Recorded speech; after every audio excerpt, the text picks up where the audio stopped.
You know, when the fridge is neat, everything in the kitchen feels smoother. And especially when the fridge is small, organizing it well can make a big difference in our daily lives. Why do we really need to organize a fridge? Because in a small fridge, we want to be able to see everything clearly and also avoid food going bad just because it was kept badly. So, today I'm going to take you through so many different tips and ideas that won't cost you a thing. We'll use things that are already at home, make the fridge functional, and still make sure everything is easy to access from inside shelves to the top of the fridge. I am covering everything today, so stay with me till the end, especially if you love keeping your fridge clean and organized. The first and the simplest trick is about tomatoes. My tomatoes always used to get crushed under other veggies when I would put them in the vegetable bin of the fridge. So now I've started using a basket just like this one for tomatoes. If you're worried about the material of this basket going bad, you can also replace this with a plastic one. Now, if your family also likes to consume a lot of eggs regularly, but your fridge is small, just like mine, then you'll like this tip. Now, egg trays take up unnecessary space, especially in smaller fridge. We get these trays either when we are buying the fridge or we also buy these trays separately because we think that the eggs will stay intact. But what I'm doing today is I'm using a small plastic bin, the kind that we get with veggies, and I'm going to be lining it with a tissue to store all my eggs in one place. This way I can actually store more eggs than what I had kept before. And I have also freed up a lot of space on the fridge door itself. And I will be showing you how I'm going to use this extra space. One of my favorite tricks is for storing those tiny food sachets we get while we are ordering food in. These sachets are usually lost in the fridge and they are hidden behind things, mainly behind bottles or even in the tray inside. So I've used the extra door space I got from moving the eggs and I've added a holder like this, a suction holder, to keep all these sachets. Now I can easily see these sachets and I always finish them even before time. You can find this suction based organizer in the kitchen department of Amazon, and this is actually used to store sponges in the sink. If you cook at home a lot like I do but you have a small fridge, chances are you have to store a lot of vegetables as well. We can't ignore these vegetables just because of the space. Now some vegetables are quite bulky. So like zucchini. So I chop them in advance and either I use them the same day or the next. I don't do this for all the vegetables, but the ones I know I'll be using soon enough, I chop them to save space in other departments. I do the same for mint or coriander. I pluck the leaves and place them on a tissue in a box. Now glass boxes are surely better, but I use what I have for now. Just try to use clear boxes or transparent boxes so that you can see what's kept inside them, and then of course you can stack it.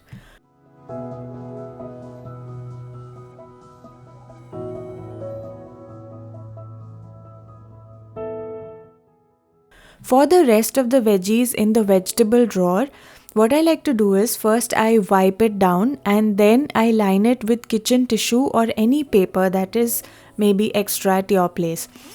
It keeps the base clean and I change it during every refill. So every time I'm restocking, I change the bottom paper and that way I don't have to clean a lot.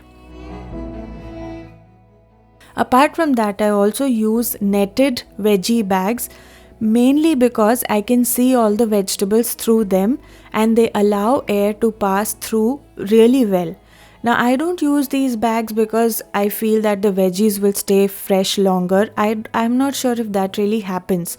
But the point of these bags is to keep the vegetables separate and so I can easily grab whatever I want.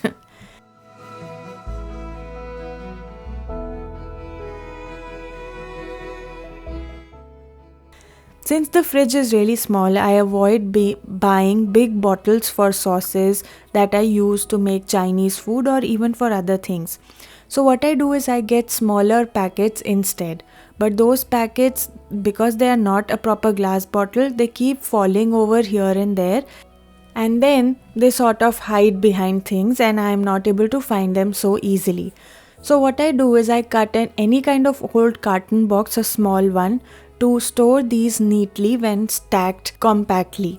You can use any box at home. These packets aren't like bottles, so they need their own space. I also reuse those plastic bins from veggie shopping to organize these further in the door, so we know what to find where in the door itself, and it also sort of creates a category.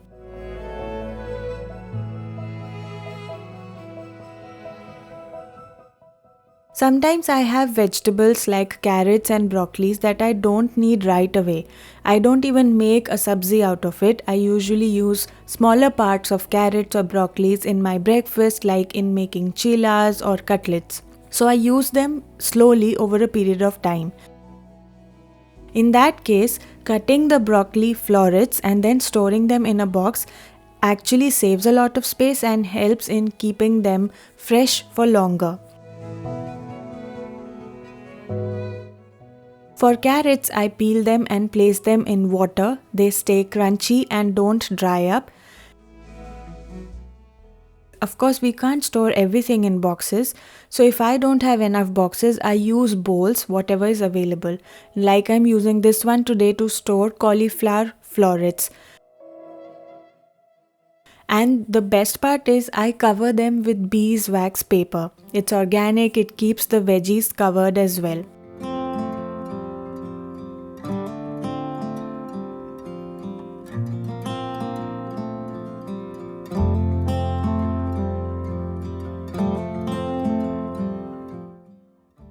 I would suggest whenever you're buying, try using stackable containers. That way you can make use of the height and the vertical space of the fridge too.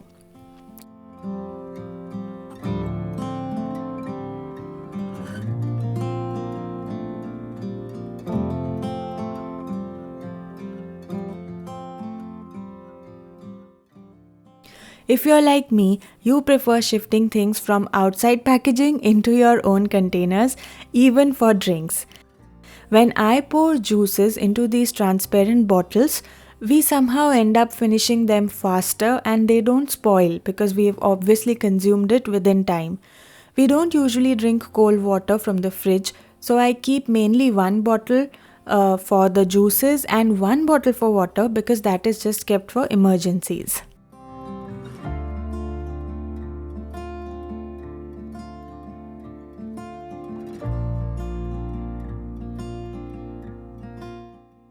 I like having a few cheese cubes, slices, as in cheese slices, or even the spread in the fridge, not for daily use but for occasional breakfasts.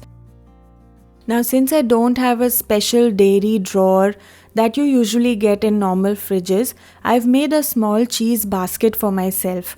I keep this right at the back of the fridge so I know what's inside when I see that basket. This is dedicated for just these things, and they stay on the back side because, of course, like I said, I don't use these things or I don't need these things that often.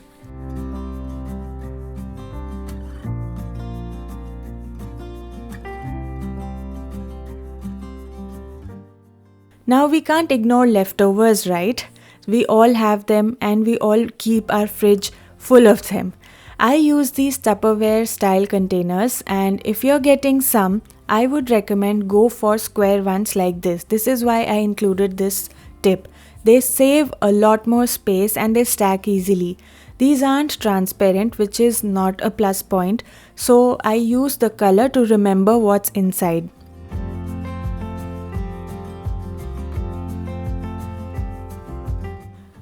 I also have a special basket dedicated for ginger, garlic, lemon, green chilies mainly, and I keep it on the fridge door.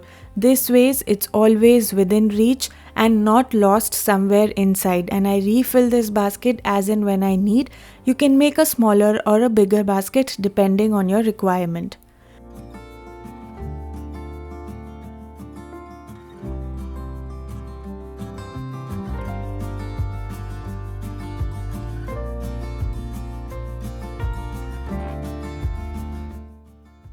If you keep things like frozen peas or beans, it's a good idea to remove them from the packaging once opened. The problem with the original packaging is that everything spills out, like you can see, if they have been cut open once. So what I do is I transfer them into Ziploc bags because they are resealable, so nothing spills out. I guess we couldn't see, somehow we couldn't feel. You can even write the expiry date on them with a marker. We got too high, but And yes, in our tiny freezer, we also try and fit some ice cream. So what I do is I use an old carton box again to arrange all of it. last. Yeah, I do remember tears and the laughter. Keeping things side by side helps me see everything, and I avoid stuffing things at the back, although there's not much space left behind these things.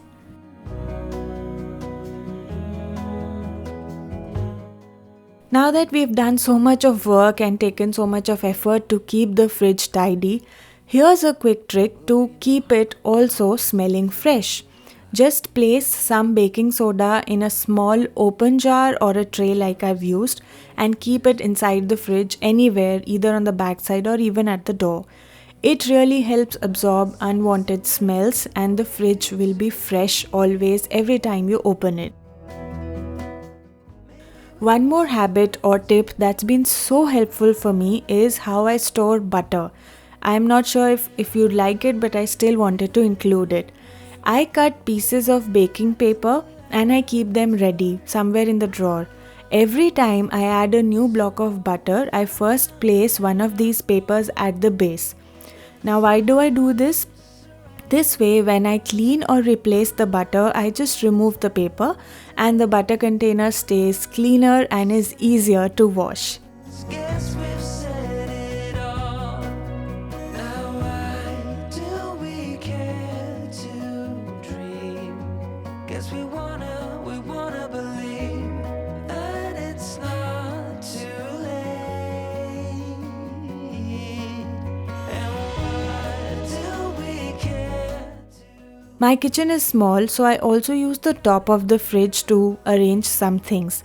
That's where I keep onions and potatoes, and I do them inside these wicker baskets.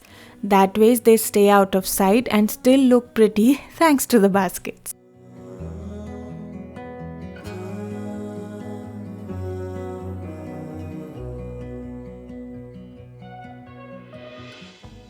And finally, I like adding some charm to this corner. A few trailing plants on top of the fridge make the space feel more lively and beautiful.